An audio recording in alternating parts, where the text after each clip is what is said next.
Hey, welcome back to the UPRAWR Podcast. Today's guest is the one and only Kevin Lyman, the man that founded and runs the Warped Tour, one of the world's most famous touring festivals. Kevin started the Warped Tour back in the 90s and ever since has created a hub for alternative kids to come to every summer, discovering bands such as Blink-182, Fall Out Boy and My Chemical Romance. We talk about how Kevin got started in the industry, how he was a promoter for almost 15 years before starting the Warped Tour, and how the early years of the festival shaped his life and career. If you ever wanted to be involved in the music industry, or even just be in a band, Kevin is a fascinating person to speak to. So, as always, let's get into it. Awesome. I think the first question then is just how did you get started in the music industry? Well, actually, I was by accident. You know, so many people feel like they're destined to be there, but I was a guy that was like I had an underfunded snow skiing race team in college. Okay. And in 1979, I kind of found accidentally that I needed to raise money for a ski team. And at that point, I was going into Los Angeles, which kind of had a robust music scene because I was living about an hour outside LA. So I started bringing bands out to my community and doing shows in people's backyards and trying to raise money to help this ski team. And people found that I was kind of creative and actually tried. And, you know, I think so much about it is with the music industry, you start falling in love with that live entertainment experience. Like, I'm horrible. You can't invite me to a studio. Like in LA, I'm like, just play your drums. It sounds fine. You know, it's like you sound great. But when you put me inside a venue or a club, and you have people in there, I feed off that energy of the live show, and that going all the way back. And the minute I worked my first live show, I finally found, like they always say, passion, but what was actually in my heart. Like, I love creating experiences for people. And was it just every part of it, like the organization and the shit going on with the stage with the sound guys, or was it just the band?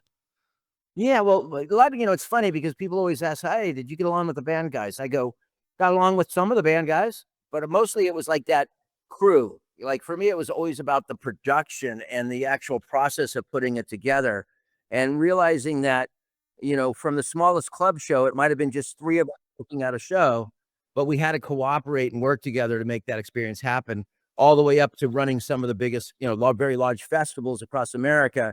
I always said you worked with people that gave a crap, so often in life you work with people that go half-assed into it, but everyone was full on, full in, whether you were in charge of the smallest merch tent to the production manager, you had to do your job and you had to care about what you do. And the people I brought around me also cared as much as I did about the fans. That's one of the things that we found, because we put on a lot of shows. That's our background. We put on events, some big, some small. And the overwhelming difference with all of them is if you've got the crew around you that really give a shit, the whole experience is just so much better, like for you and for everybody else. Yeah. And that's really what it comes down to. It's just that it takes everyone to do it. And it's that cooperation. And we talk so much right now about the lack of community. You know, we keep hearing that word community. So everything I ever did was trying to create experiences that everyone felt they could be part of and contribute to. Warped Tour was the same backyard party I used to throw in my backyard when we used to put up plywood against the wall. I'd be barbecuing on the grill. We'd have some people jamming with a little PA and people skateboarding. You think about it, Warped Tour felt like a backyard party where you felt like you could be part of it. We didn't have those big There wasn't a lot of separation. And I think it inspired so many people. And that's your legacy in life, comes down to what you leave behind. And for me, it's when I walk in a venue and there's all these people that got their start working with me, and now they're kind of in charge. And because they felt like some of them, some of those bands like Newfound Glory or Taking Back Sunday, they were like kids looking up at those other stages and they go, I want to be part of that at some point. Well, that's one of the incredible things, is that it's literally almost every band to ever do anything in that scene all came through Warped Tour.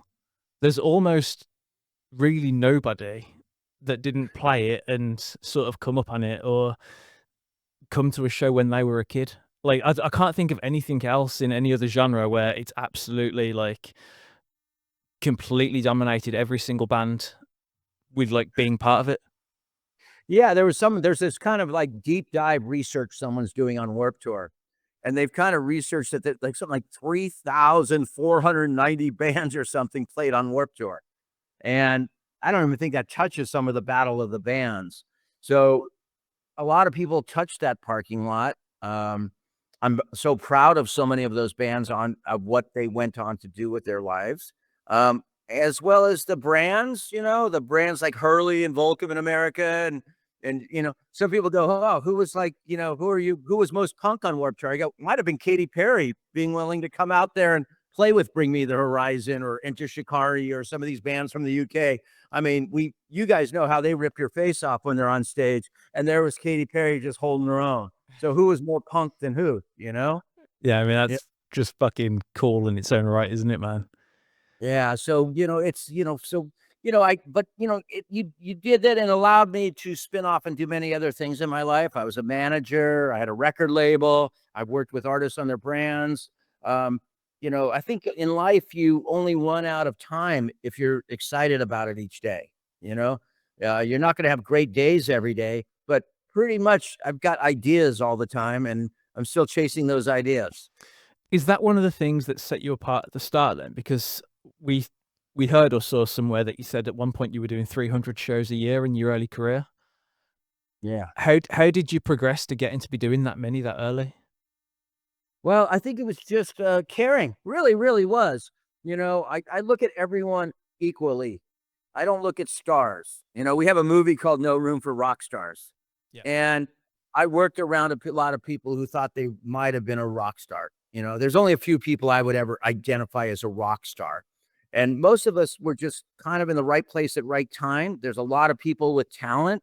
And that's that question mark. There's so many people who with talent that maybe wasn't in the right place at the right time, or their sound wasn't the right place at the right time. But you strip it all down, you simplify things, and we're all people. It really is. And, I always tell that, 96 or 98% of us could find common ground. So that common ground for me was those parking lots. And then those backstages where there was no separation, dressing rooms and hierarchy, and you just have people mingle. And it was interesting because I will never forget a day when Pennywise met the Black Eyed Peas and they were both standing in line for the barbecue backstage. And you realize that and who taught me a lot in life about that was Ice-T, believe it or not. Ice-T, and I think you guys know him over there, Yeah. But I was with him on Lollapalooza in 1991, and he said one time to me, he goes, we're all the same people. We just grew up in a different neighborhood. And you stripped on the parking lot, and that neighborhood became those parking lots. Yeah. And those parking lots, you found a lot of common ground. And, I think in life, that's a problem sometimes because we all live in these homes and we go back in our homes and we build up walls around. Nothing was more exciting to me than going to a city like New York, where everyone sat out on their steps and their stoops and they started playing music. And then someone was barbecuing and someone starts breakdancing. And that's what we need to bring. We need to bring us all back together in a way and realize that, we have more in common than we ever imagined. I guess festivals are the quickest way to sort of demonstrate that to everyone. Because whether it's like you're sitting in a field or you're sitting in a parking lot, you're all just together. I'll never forget going to the Reading Festival for this time since I'm talking to you over in the UK. Yeah. Well, Warped Tour played the Reading Festival, and I had to kind of like beg to come to the Wedding Festival or the Reading Festival, not the Wedding Festival. So the Reading Festival was going on. I was just texting a friend, I'm going to a wedding, so it's on my mind. But we were asked to be at the Reading Festival. When was this? This was about 1997. Right, okay. And we convinced them that, and this is around when Oasis and Blur, all the toe gazing bands were playing. And I convinced them that there's a whole scene in England of punk rock kids and those punk rock bands couldn't get a chance. And I convinced them to give us their smallest tent over at Reading. And we showed up, but we got lost in the tour bus. And everything was so formal. You guys have a lot of rules over in the UK. I got told, it's the last time I ever was called naughty. We had come over on the ferry boat, and some of our paperwork was wrong. And the immigration guy goes, "You've been naughty." And I go, "I haven't been naughty since I was 5 years old." But we're on our way to Reading Festival. And we pull up, and we couldn't find our way to the back road. And I brought a bunch of homeless people like into the festival with me. There was a bunch of people hanging out on the street. I don't know if they were homeless, but they were all drunk. I piled them in my tour bus because I said, I'll let you guys all come to Reading Festival if you help me get the skateboard ramp set up. And we showed up that morning and we set up, and then people were yelling at me for letting these people in. They all still had their beers at 6 o'clock in the morning, but they were like, hey, come on in, help us out. And I never forget, because we had to get back on the ferry boat to get the Pukkelpop or Lowlands or one of those festivals. And because that tent and the skateboarding was so exciting with Pennywise and with Blink 182 and Less Than Jake, the tent almost fell over. Like, people were ripping the tent down. Wow. And I'll never forget the promoters of Reading out there helping load, because I said, if I don't get on that ferry boat, because we had cold showers, they wouldn't give us any food. But I didn't care. It was like, we're doing this show to prove that this music's important.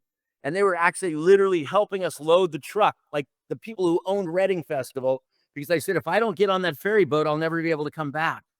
And then again, we came for 3 straight years and went up size. And I think we opened the door again for some of this punk rock and stuff when there was other music. And I think the last year it was, as the biggest tent was getting torn down again by Bad Religion fans, there was like Robert Plant playing on the main stage. Right.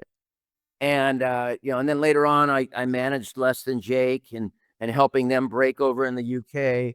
And I really believe this music brought us all together in so many ways. I didn't know anything about that with Reading. So Well, was that you were coming? You weren't born then. When was I born? 89. So I was pretty young. You were, you were 7. You could say you were there, but look, you were 7 years old. How did that come about then? Was that part of Warped, was it? Or was that pre-Warped?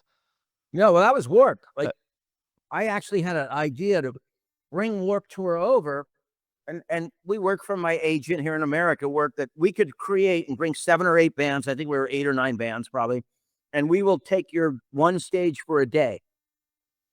And I think they paid us like 25,000 pounds or 30,000 pounds for the whole day. It was a cheap buy for them, It was like, sure, whatever, we'll try this. And we showed up with our own skateboard ramp. We showed up and they're like, you can't have sponsors. I said, you'll need sponsors one day for your festivals. Trust me. And Vans was there. And it was exciting for, I think, the fans. It was new. We did that across the world. We went to Australia and we slept in tents across Australia because I said, you know what? There's a lot of kids that can't go to festivals in the big city. Let's take it to them. And we did all these cool shows in like Coffs Harbour, Byron Bay. I mean, it's pushing yourself. And I think I pushed myself as far as I could in about 2018, 19. I was burned out. Is that the reason you decided to stop? Yeah. I had decided to stop in 2017, but I decided that let's make it a round number. 2019 was 25 years. Timing was pretty good. I guess we timed it to a pandemic and got very lucky there because I would have been bankrupt after that if that happened differently. And I thought I'd done everything I could with that project. Really, I was burned out. I think people started taking what I did for granted in a way. I think people just started like, oh, Warped Tour is going to be here. Oh, Warp's here. And I decided to go be a professor. I teach full time as a teacher still. And then this opportunity this year, kind of the right timing, the right idea. I also felt that we can't come back and do a 35 city tour, but maybe we could do some weekends and re-engage a community of fans because I work on a little tour called Summer School here in the States. We just went on sale today. And I went out on the road with that for 3 days. I feel there's a whole new wave of young people that could embrace that community that we used to have. And maybe they can create their own community and I can mentor them a little bit into that and make it their own. Do you feel like you've recovered from that then with the burnout and you're ready to do something again if you had the rest? I'm on fire. Yeah. Raring to go. It's like, I'll be 64 tomorrow. Oh, wow. Happy birthday. Yeah, and people go, God, you're 64 years old. I go, yeah, I've been doing this for 45 years, So, it's, I'm inspired. It's definitely, I have to realize that it's going to be a balance. Um, how far do I take this again, or how much do I do? Busier than ever right now. I was going to have a very busy year this year, and we've had fires in California. I don't know if you guys, I'm sure, have heard about them over Yeah, we've here. been seeing on So, TV. I'm sitting here talking to you in as you can see, a beautiful apartment that we are not bothering decorating because we're going to be moving hopefully back into our home in a couple months. So, there's a lot going on, but it's also, when things get tough, and right now we're in a very tough situation. You're affected by what's going on over here in the United States. There's not a lot of positivity going on over here right now. So I almost feel that coming back and giving people a couple days of something that they can look forward to. It was a fair price. We went out at a very fair price. Trying to balance it out, but it was $149.99 US dollars. So that would be about 120, maybe even less, 115 pounds for a 2-day festival. I got some cool bands playing. I got some of the old bands playing. My whole thing was have some of the older bands, but look forward to the future. A lot of cool new bands. There's a lot of great new bands here. And I think I got Enter Shikari on a couple shows. I was stoked to get them on. Trust me, I don't know if I could afford Ollie, but if you hear this, Ollie, you got to come out here. I remember your first day on Warped Tour, so you should come back and play Warped Tour. We miss you over here. We'll pass the message on, man. Hey guys, sorry to interrupt the podcast, but if you're enjoying it, please give us a rate and a review on Spotify or Apple. If you're watching us on YouTube, please give us a subscribe. It really, really helps the channel knowing that we've got the subscribers and people are listening and rating and reviewing it. It'll help us keep booking more guests and doing more podcasts. So do us that one little favor and we'll be able to keep booking more people and keep doing more episodes. Back to it. Are those young bands something that you're personally invested in? Like you actually actively look them out for yourself and you're part of that scene still? Look, I pace myself, I'm not hanging out like I used to. I never really hung out. I was always working. Yeah. I realized I was always a worker. The Lollapalooza book just came out, and I was the first stage manager of Lollapalooza. How did that come about? In 1991, it just came out, and it's a very interesting book, but it talks about all this debauchery that was going on Lollapalooza. And I wasn't part of that.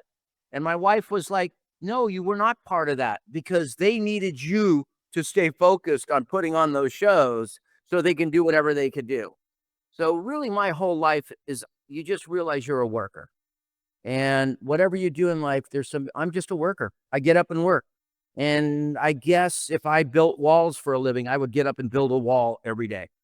Or, tuned up cars. This is what you do. You get up and work. And I am so lucky and fortunate to be able to work in a world that I actually create a good time for other people. And if I can turn that good time into a learning experience, like people keep asking, are all the nonprofits going to be at Warped Tour? I'm like, yeah, there's going to be 25 tents for nonprofits. There's going to be all these experiences for you. I'm just a worker, really am. Lead a simple life and get up and work every day.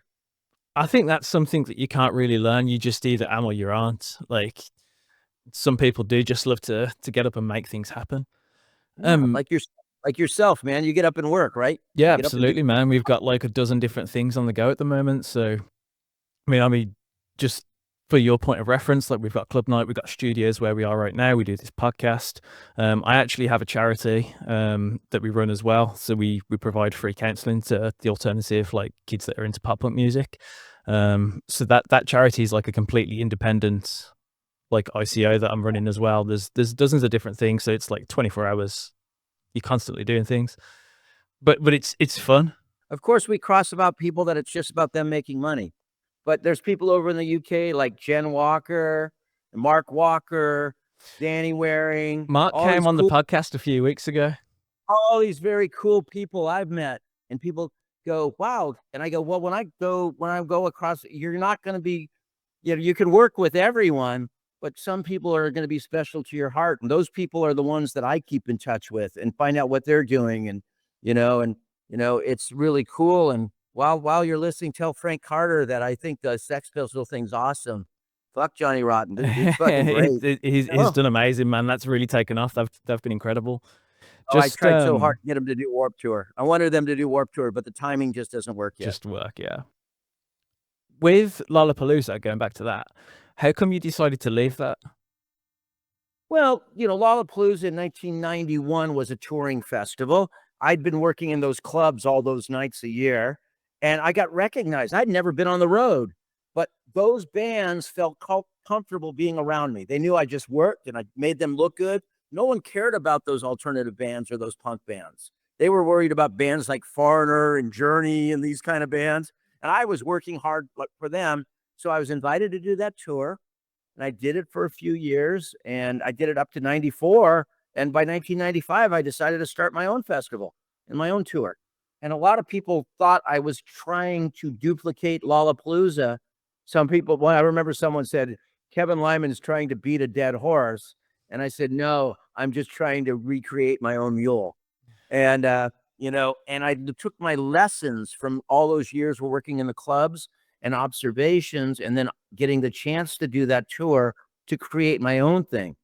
So even in my classes, when I teach, I'm teaching them, here's the foundation. You have to understand the foundation. Business is a foundation of a business never changes, really.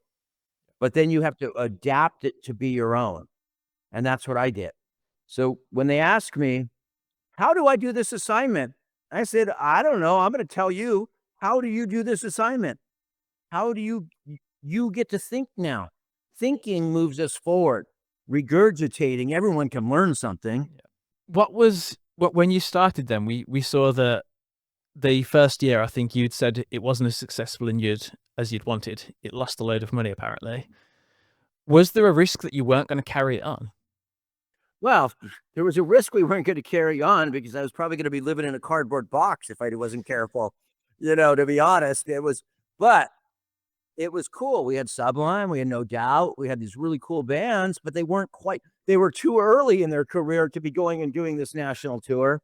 And it took bands like NoFX, Pennywise, and there was a way that tour got booked with them. It wasn't through agents. It was the band members reaching out and going, I hear you've got a crazy thing, Kevin. There's skateboarders. Everyone always says there was no rules. There was always rules, but they were very flexible. Yeah. And that's what we created. We created a universe for people who were always ready to push those rules. I knew when to camp it down so we could continue going. So having Pennywise and NoFX join me in 1996 really brought a different sort of credibility. Even though I worked around all those bands, I was the guy who loaded your van. I'm the guy who threw people off stage. I set up your dressing rooms. That having them step up and recognize what I was doing took it to the next level. And then it just started spreading, and bands started coming and really getting what I was trying to do. And it was mostly the band members. It was the band members telling their managers and their agents, I want to be on that tour. Because was that right from the start? Because I guess that completely carried on. That was probably 1996, 1995 were people that I knew from working in the clubs and venues who I was close to. So I could go to them.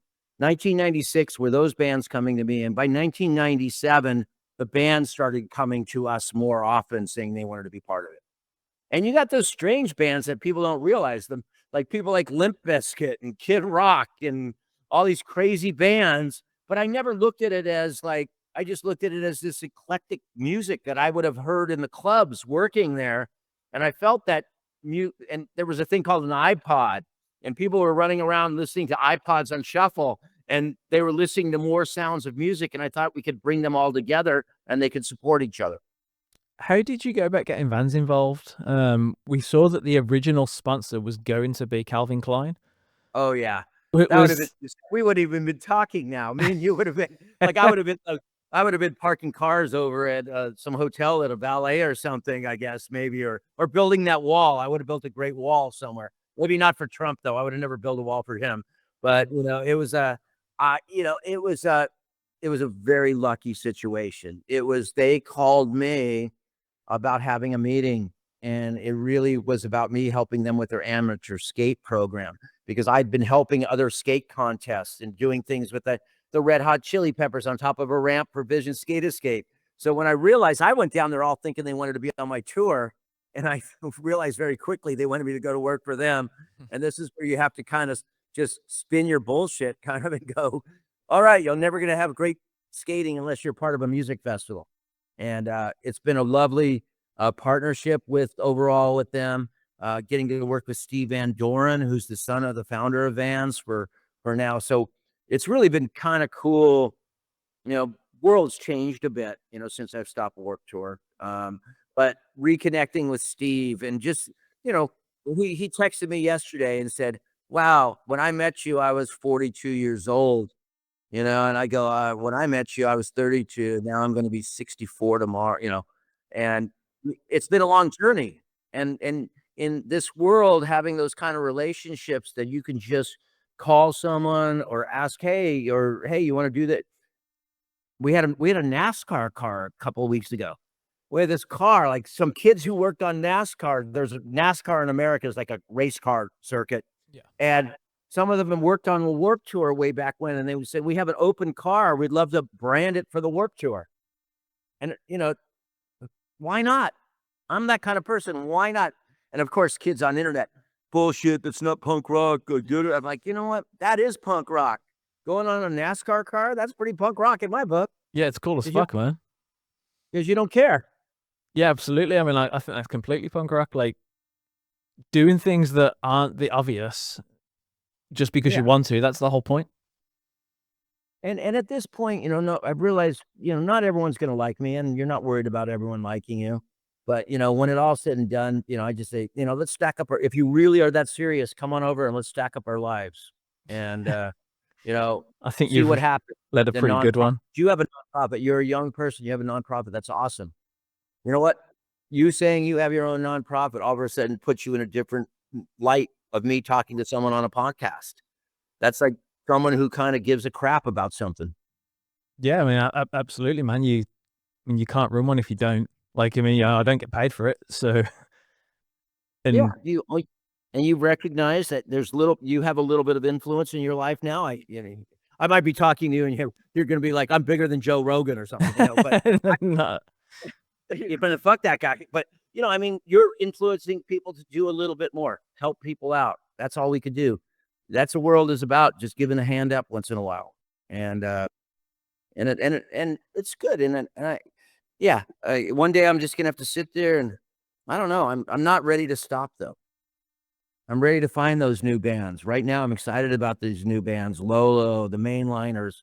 That's what's exciting me. Like, my old friends Rise Against, and Sublime, and it'll be great to see them all, but I can't wait to see the response to these young bands that we're pushing right now and saying how good they are. Well, I guess that was like sort of reflects the early days where you were seeing bands coming up and you were watching them explode. I mean, I'm looking forward to getting Danny Waring back here with Middle Finger Salute, standing there with a big sunburn. He used to stand there and sell his CDs with no shirt on, burning himself up. But, it goes back to it. I don't know what more, like, it would have been fun, but I love that you guys have Slam Dunk Festival now. Yeah, Slam Dunk's awesome, man. I know that those guys looked at Warped Tour, they probably looked at Warped Tour at one point and said, wow, this could work here. Let's do it here. That makes me feel great. When I hear about, Punk Summer or some of these other festivals going on, and I meet the owners and they go, wow, I got inspired to start my own festival coming to your event one time. Yeah, People I mean, go, that's aren't you worried? Pretty incredible thing for you to know that you've actually inspired people all over the world to put on festivals and put on shows and start bands. And like almost every like pop punk and emo band on the entire planet has been inspired to play Warped Tour, even if they haven't got to do it. It's been like a huge thing in their life of like, that's an ambition that people, like the two things that bands in that scene aspire to is getting a record deal and playing Warped. It's fun now that all these people are writing books. I can't believe and I'm going to have a book signing at my shows. Let them come and sign books for people. And, we're getting back to a society that I think is going to start reading books again. Yeah. Because you can't believe what's on the internet. Maybe you can read a book once in a while. Yeah, true, man. I mean, I listen to an audiobook every day. Like, can barely read, but like listening to them all the time. With the bigger bands that played, MCR and Fall Out Boy played in 2005. That I think we saw was the only year that you said you made money on ticket sales. Yeah, well, we made ticket sales on people that were used to watching television over here. Telly. They all got off the couch. We had a television show here called Total Request Live. And unfortunately, they'd never been outside in the sun all summer, and they got off the couch and came to Warped Tour and decided to pass out in the sun. So, but it was kind of recognizing that. And people always go, I go, look, I'm never judging a band. Never am. I may not like their music, but I watch the fans, and those fans at the front of the barricade that are singing those words as loud as something maybe I sang early in my life that touches your heart. And that's what I saw that summer. Fall Out Boy, My Chemical Romance, Avenged Sevenfold. There were fans that were singing as loud as I might have sang to the Dead Kennedys or something like that, or the Ramones. Who am I to judge? I'm just a curator. I just have a platform. And if I can give that platform, that's great. And now you have these new bands like Magnolia Park or Stand Atlantic or some of these bands. And you know what? Those fans are singing as loud as we were in 1984, 1979. Was that 2005 one a highlight for you? Yeah, I would say you're 100%. That was a highlight. There's always those highlights. And people would always ask me, what was your best Warped Tour? And I go, the next one. The next one.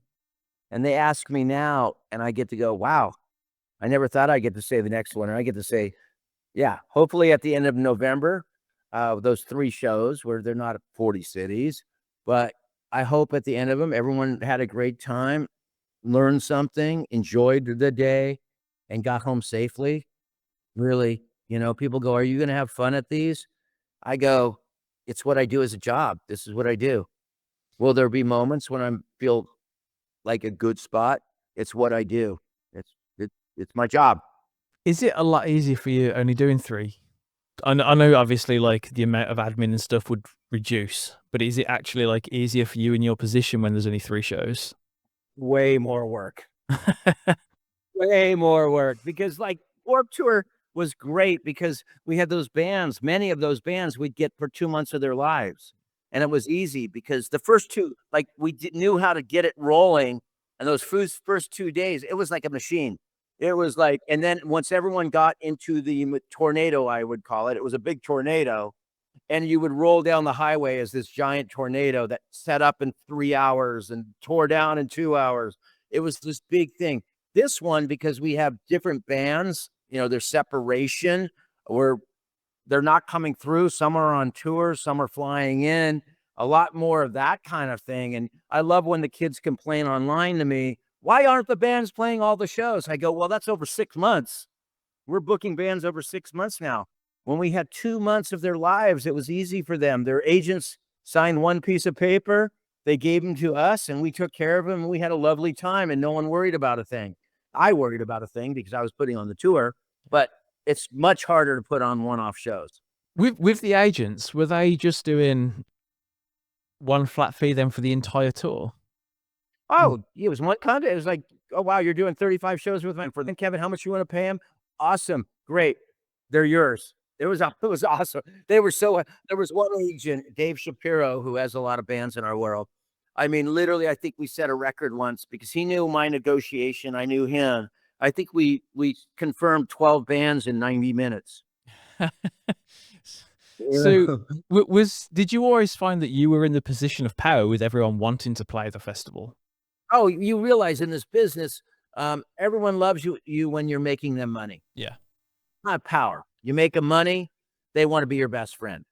We're also in a business of youth, internal youth, and having physical issues or ailments. People get nervous because they never want to admit that we're going to get older or be frail at some point. So for me, I've always had that in the back of my mind. I know that our industry is transactional in many ways. Yeah. You're going to make certain people will become closer, but it's not usually because of business. I have friends in the business because we found a common thing like fishing together. or things such NASCAR racing together.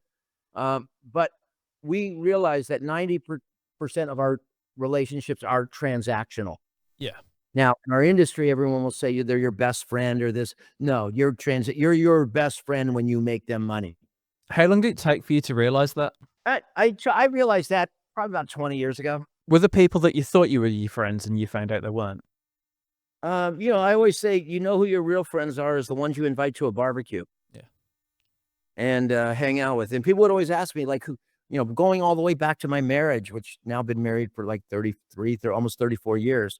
People go, why was that Ben that person at your wedding and not that person?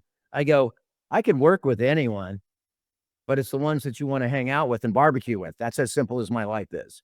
And so it was easy. So I leave the business in 2019, roughly. My emails, my phone just went dead, except for 20 people or 30 people, because those are your real friends. So coming back into the business, it's no problem. I also had a lot of physical issues right after touring. So I was a double whammy. I wasn't making you money, and I had a big IV bottle hanging out of me looking like I was about ready. I had 2 days left in my life. Oh, wow. People don't want that. So it's, the ones that are going to reach out to you and ask you sometimes, hey, you having a good day? We almost lost our home in these fires. The people who just text you, and though they don't know what to do, just text you and say, I'm there. Can I help? Anything. Knowing that that's just reaching out. So those are the people. Those are those people. And that's okay. But I get the great job. I have a great job. I have a great job. I'm like, get to go out and run around parking lots and in a parking lot this summer and put on shows for people and hopefully have a great time and get goosebumps on your arm when you open. How many people go to work and get goosebumps? Not many. That's true, man. Yeah, if you're getting goosebumps, that's a good day at work. When you stop getting goosebumps is the time to leave. And I think at the end there, I wasn't getting the goosebumps. I was more like, can I just get through the show? That's when you know it's time to call it a day. Was it illness then? You just said you were on IV. It's all surgeries because when you're working on this business, it's always about the show must go on, right? We always hear the show must go on. I think the show must go on has killed some of our artists in the past, but you got to think behind that artist, there's a lot of crew people. There's people that do the lights, the sound, the stage people, the production people. And I did that. I thought the show must go on. So I thought duct tape, they'll always say duct tape can fix anything. Yeah. Gaff tape. So yeah, broken bone, put some gaff tape on it. Oh, you got a cut on your leg, put some gaff tape on it. So I used a lot of gaff tape in my life, but all of a sudden things start breaking down. So I've had 7 surgeries basically since the end of touring. I'm feeling good right now. And, and realizing that, we do give up our bodies for this business. You don't realize there's the artist, but the people behind it's a hard working job. But now we're trying to teach young people, take care of yourself, watch your mental health, watch everything, do physical things, and if you're hurt or something's wrong, let us know right away. I mean, I guess looking after the people there is one of the things that make them love Warped Tour so much. And that's what I'm trying to do more with my career now, is watching out for the young people and making sure they don't make the mistakes that we made. Going back to that sort of 2005 Fueled by Ramen era, when Fueled by Ramen were blowing up and you had Paramore and Fall Out Boy and Panic and all those, did you have a close relationship with the label? Because the explosion of that label and that scene looks like it sort of coincided with Warped Tour growing. Oh, you would never imagine. I was with Vinny from Less Than Jake this weekend, and he brought it up. He goes, remember the time I asked you to be a partner in Fueled by Ramen? He actually asked me to be a partner at Fueled by Ramen, because I don't know if everyone knows that Vinny from Less Than Jake was one of the original partners there. Yeah. He asked me to be one of their partners. And I'm like, man, I'm too busy. Biggest mistake. And instead of sitting here where I am, I'd have a background of an ocean behind me, because I'd be living on the beach somewhere, getting a suntan while I'm doing my podcast today. But that's okay. We had a good laugh about it. I used to manage Less Than Jake too. This is when I was managing Less Than Jake. But you it was one of those times where I was just I couldn't get my head around it. But I soon got my head around the artists, and anytime I could help those artists, I would. And the amazing people over at Fueled by Ramen that were running it at that time. John Janik, who's now gone on to wonderful things in his life, and me and Vinny talk all the time at the punk rock. I was at the Punk Rock Museum giving tours this weekend. So, yeah, there's opportunities made, and sometimes opportunities lost. Are there any bands that you didn't get? We heard before that you said you wanted 21 Pilots. Joe Strummer. He was supposed to be Warped Tour. The year he passed away, we had just agreed that he would play Warped Tour. I would have loved to have him on the road with me, being that he could have been with something. The Ramones, I'd always try to get the Ramones. And then someone asked me that recently, and 21 Pilots. I always thought they would have been they were supposed to play Warped Tour right when they were starting, but their agent talked them out of doing it. And I really wish they would have come out. They would have been a great band to have on Warped Tour. Why didn't the agent want them to do it? I think the band, there's points of people when there's other people's influences on their lives. And I met the guys in the band. They seemed very, very nice. I think they would have had a great time on Warped Tour. That's crazy that the agent wouldn't want them to do it, given the success that Warped Tour brings so many bands. What was crazier, it was the same agent at the same agency that I was part of. Different agents, but same agency. So that was crazy to me. But hey, it's okay. It's maybe one day. What was your involvement with being an agent then? Well, I was never an agent. I always had an agent, Daryl Eaton, and a partner. Daryl Eaton was at CAA. When I started with him, he was kind of working in a broom closet. He had one punk rock band, and he was just trying to learn the business. And now he's like a super agent. And I hear he lives in an apartment in New York that I wouldn't even be allowed into. But he's a good friend. But he grew up around, and we worked together for 25 years, and we talked all the time. We've reconnected recently, and he built his career, and he has a fantastic career in the music business. I think he's one of the partners of CAA now. But he's someone I talked to for 25 years every day. So if he was in that position back then, could he have just pushed 21 Pilots and got them to jump on? I don't know the whole backstory. It was all good. It was fine. I met him later on. I did the AP Music Awards. We produced that, and Warped Tour came to it, and I hung out with the band, and nice people. Maybe one day, maybe there's still time to come, and one day maybe they'll be able to come back and play. Yeah. I mean, one of the obvious sort of huge legacy bands I think that we see from Warped Tour is Blink-182. How did they like get involved at the start? Because I think you were like right at the very, very early days of their career. Well, I knew them around, they'd played a few club shows when I was balancing Warped Tour and club shows working.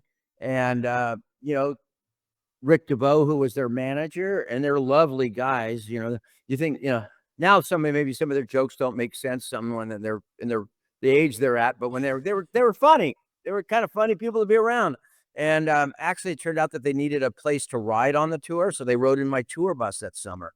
And they're great people, and could not wish them. Do you know what album they were writing? Yeah, I think Dude Ranch was probably just about coming out, maybe, or something. But doesn't really. They were just good people. They're fun people to be around. Yeah. A lot of times for me, it's like fun people to be around are important. Sometimes music is music, and there's a lot of great music. And people will ask me, why do you bring 4 Years Strong on the Warped Tour all the time? I go, they're good people. They play good music, but I like them as people. I'll see them backstage, and I'll give them hugs when I see them. And it's like, whoa, how's your family? Every time I die, those kind of people were the kind of people you wanted to spend your summers with. Yeah. They were the ones who were always felt like they were part of your community. And then there was those bands that I never really got to know, and that's okay too. They were just there doing their dig, and but there was those bands that you always wanted around. Example, Less Than Jake, who played the most Warped Tour shows. Simple Plan, Sum 41. Those are just good people. Enter Shikari, I keep going back to. They are good people to be around. They were always like nice people to run into in the parking lot, and just have a chat with. What was the decision to do it in parking lots? I was trying to figure out how general admission was important to me. Because on Lollapalooza, these people were always sometimes having to play to seats. And I was like, I worked in general admission shows where the fans could get up close if they could get up close. So parking lots allowed us to do those shows where it's sorted itself out. You know, people knew if they wanted to be up front, people knew if they wanted to be back. It wasn't just the person with the most money bought the seat in front of the stage. That's a really cool reason to do it like that. That didn't cross my mind. Yeah, that's pretty simple.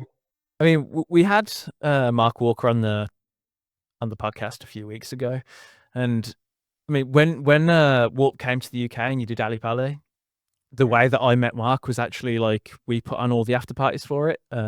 Mark was the one booked us. But would you ever be interested in coming back to the UK and doing it again?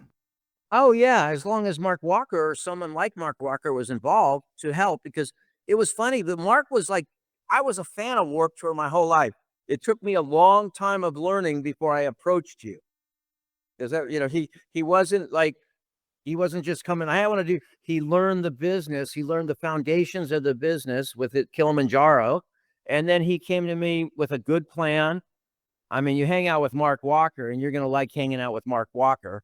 And you're like, hey, you're the kind of person that let's do this. It didn't take me very long to think about it once he told me his story. I think he was even shocked. Like, you want to do this? I go, yeah, you're a good person. Let's try this. So was it him approaching you then? That's the reason it happened? It was him approaching me. Oh, because wow. I'd done Warped Tour in the late 90s on my own over there. And it was just too much with the time zones and organizing, because Mark ended up organizing all our EU promoters. I think he had a very humble take on his involvement when he explained it. It wouldn't have happened without Mark Walker. Anyway, that's really cool. 100% would not have happened without Mark Walker. Yeah, I'm going to make sure he watches this and hears that, because, yeah, he talked about being involved and how it started, but he definitely didn't take that much credit. No, it wouldn't have happened without him. Absolutely.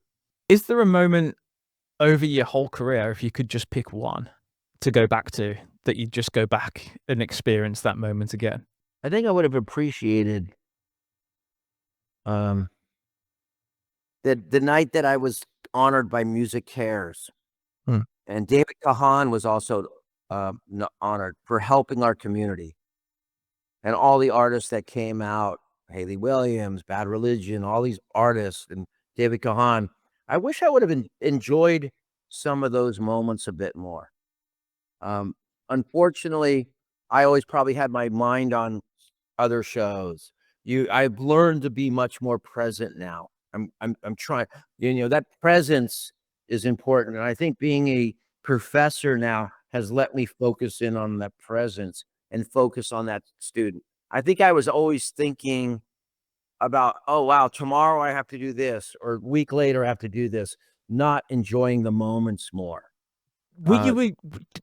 At the time, did you realize the effects you were having on the alternative scene and industry? No. Did you realize you influenced it just so much for so many bands globally? Like, there was as many English kids that you influenced as American kids? No, like I said, I was just a worker. I was working, and, and I'm working again. I get up every day. I've been on probably 6 or 7 phone calls already today about our shows in the United States. And I don't think I'm partnering with a different company now, Insomniac. They put on some of the biggest EDM shows in the world, and they partner with different people. I don't think they have someone that just gets up and wants to be on every phone call and talking about the show and talking about, hey, this is how we should set this up, or the catering line, how I want everyone to hang out. I want everyone to come to these shows and have that moment where they're going to cross across other artists and people they maybe never see. And what's been really cool to me is when bands like Jared from Bowling for Soup's like, hey man, I'm coming both days. Like, people go to festivals all the time, but they usually leave and go on. And I have so many bands telling me, hey, I'm going to be there both days hanging out. I'm coming down both days. You better have a place for me. And I'm like, that to me is going to be the best part of it. They ask you, what do you want, Kevin? I go, give me a 10 by 10 tent, a bunch of beach chairs, and an ice chest with waters, beers, and sodas. That's all I need. and get to have friends come by, and I'll be out there, but I'll be there at the front gates getting goosebumps. I'll be up there. Can't wait to open the gates. I mean, it sounds like you've had a extremely fulfilling career. When you were in the thick of it, did you realize how fulfilling it was at the time? No. All you were trying to do was make sure that it was the best experience for the fans. Really was. You know, even when we left, well, I got to say in 2019, we did those two big, the Rock and Roll Hall of Fame and our East Coast and West Coast shows. I got it out of in my van. I was with my little van and with my wife, and we drove out of the parking lot after the last show. After the morning of their last show, and I said, "Yeah, that was a good run. That was a good run. 25 years. Kind of did it my own way for 25 years." Was it an emotional moment at that last show? The only emotion I've ever shown with Warped Tour is when they Rock and Roll Hall of Fame opened our exhibit. And we had a wall of people who have passed away due to the Warped Tour. People who've been not due to the Warped Tour, but artists. And I looked at that wall and I got a little emotional. And seeing all those people that cross paths, all the characters, all the people, and those little moments kind of, when you're in this business, you learn to compartmentalize because you've got a lot of responsibility. And that little part of my brain that was holding all that in let go. It let go. And I broke down crying. It was in front of television. It was but I was just like, wow, that was just this rush of like emotion. Do you think it'll be emotional doing the new ones? There's gonna be some emotion, like I can't wait to, who's the first fan that runs by and gives me a high five will give me some emotion. Because that was the thing. I was always at the front gate. So someone would come by. You're not going to be, it's not out there. You're not looking for attention, but you're like, wow, you might give that person the moment of their summer. It might open their minds to being involved with a nonprofit. It might open their minds to pick up a guitar. It might open their minds to pick up a skateboard. They may run into a new friend. And that's what you're creating. You're just creating that moment, hopefully. I mean, there's a lot of people in the industry that says the bands that have done well wouldn't have done well and wouldn't have had careers if it wasn't for Warped Tour. Did you realize sort of, not right at the start, but sort of, I guess, a few years in, that you were having such a huge impact on the careers and you were building those bands? I always felt we were a piece of their puzzle. We were a piece of their puzzle, but it's the hard work they were also putting around it. The hardest part for me was sometimes when bands would call and say, and it got weird because our business will try to manipulate you sometimes. And I would get a call from a band member who would say, man, if we don't get Warped Tour, our label says our record's not coming out. That's a lot of pressure. Yeah. And that was a lot of pressure. That was a lot of pressure. Did that happen often? More, there was a period of time where it was happening a lot. Was that sort of earlier on, or was that towards the end? Kind of in the middle. Yeah. Kind of middle. A lot in the middle. That 2005 to 2015 time. Is that because the label saw that whoever Warped Tour embraced sort of just took over? Budgets were getting smaller to market, and we did so much to market the bands that were on Warped Tour. Yeah. There was, potential to work with a sponsor, potential just the exposure. We had gotten our social media together. We were streaming the shows. We were some of the earliest streams doing shows. So a label for an independent label has a small budget to market their new artists. And all of a sudden, if you were on Warped Tour, you were going to get this boost of exposure. And if you had equal talent, and there's a lot of equal talent, that band that got that push could get the wave that took them to a different success in a quicker time. Yeah. Is there anything that you would do different with how you run the festival or the decisions that were made if you could go back and change things? You wear earplugs.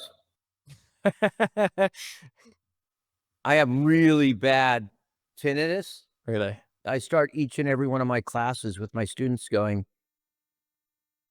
wear your earplugs, because I want to go to a live show tonight, but it doesn't allow me to be standing in a room with 3 bands playing really loud anymore. It's not enjoyable. I listen to, music a different way now, but I said that's the only thing I would say differently. I mean, Probably. that's funny because that's something that I guess like 25 years ago would have been like very not punk rock, but now I don't think people care. Like if you're wearing earplugs, people just sort of think, yeah, Well, fair play. you never want to listen to your elders, right? You never want to listen to your older generation. And I feel that that's the one piece of advice I'll give you. You know, I'll never tell you how to live your life or whatever, but I'd tell you to wear earplugs so you can continue doing what you do and enjoy. I mean, is there any advice you would give if someone wanted to be a promoter? Oh, go burn a bag of cash in your parking lot. Go light a bag of cash on. Go burn up 50,000 pounds in the parking lot.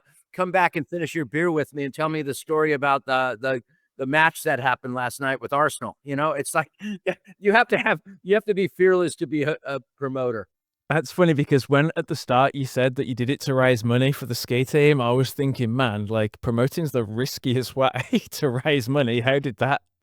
Well, that back then it was easy because I was selling 5 bands for $5 and all the beer you could drink, Right. and I don't know why I had a knack, but we found a photo recently like that of me back at one of those shows, and and then the schools told me I couldn't sell beer, so I sold mugs for $5 and gave away the beer for free.